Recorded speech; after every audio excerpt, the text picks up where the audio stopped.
est-ce que c'est halal ou haram? Est-ce que c'est obligatoire ou pas obligatoire? Ce sont ces questions qui reviennent tout le temps dans la vie des musulmans de notre époque au quotidien. Voilà. Tout ce qui intéresse les croyants, les musulmans, les musulmanes, c'est est-ce que c'est licite ou illicite, est-ce que c'est obligatoire ou pas obligatoire, est-ce que porter la barbe c'est obligatoire ou pas obligatoire, est-ce que la musique est halal ou haram, etc. Ce n'est pas comme ça qu'il faut poser la chose, ce n'est pas comme ça qu'on mesure le baromètre de la foi.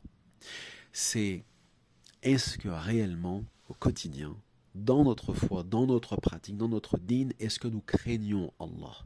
Est-ce qu'on a vraiment une vraie spiritualité au quotidien?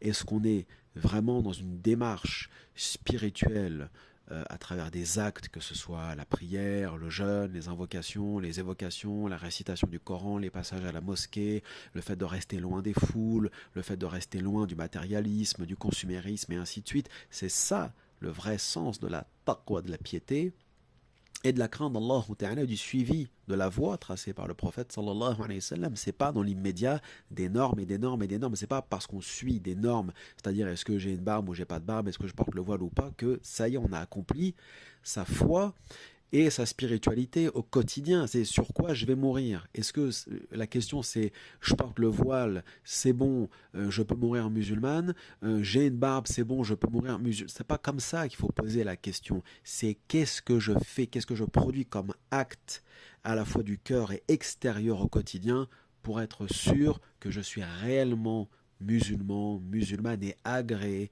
par le Seigneur créateur subhanahu wa ta'ala. C'est ça la question qu'il faut se poser.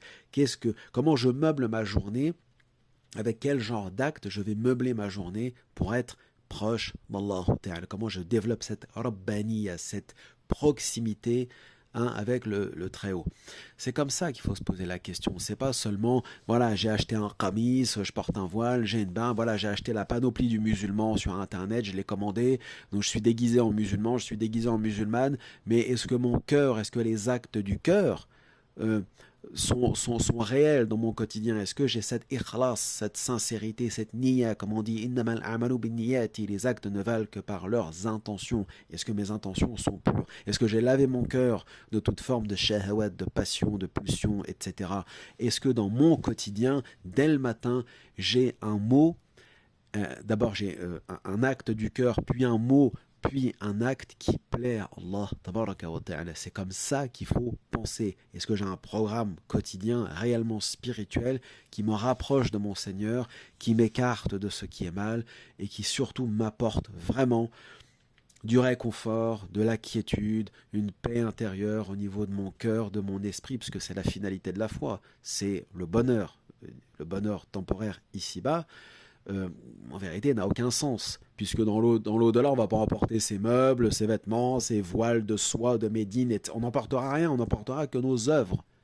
Et Allah Ta'ala nous dit وَمَن يَعْمَلْ مِثْقَالَ ذَرَّةٍ خَيْرًا يَرَهُ, et quiconque accomplit un atome de khayr, eh bien il le voit, Allah Ta'ala le voit. Et inversement, quiconque accomplit un atome de mal, il le voit aussi.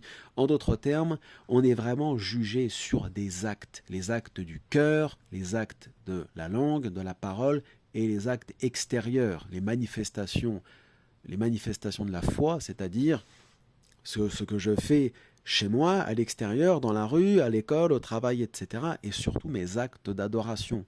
Est-ce qu'ils sont réels? Est-ce qu'ils sont réellement existants? Est-ce qu'ils sont sincères? Est-ce qu'il y a cette sincérité, cette quête spirituelle en fait au quotidien?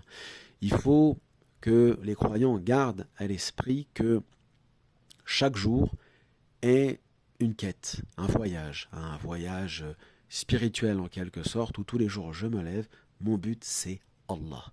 Allahu ghayatuna.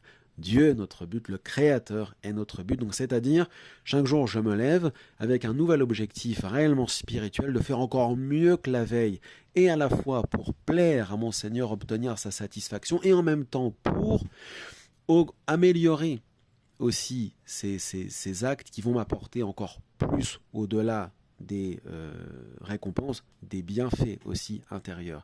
Qu'est-ce qui soulage réellement ma poitrine au quotidien?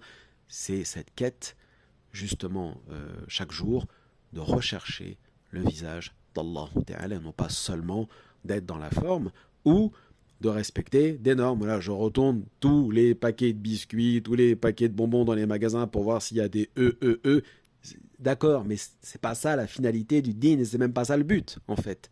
Donc, cette quête qu'il faut nourrir chaque jour.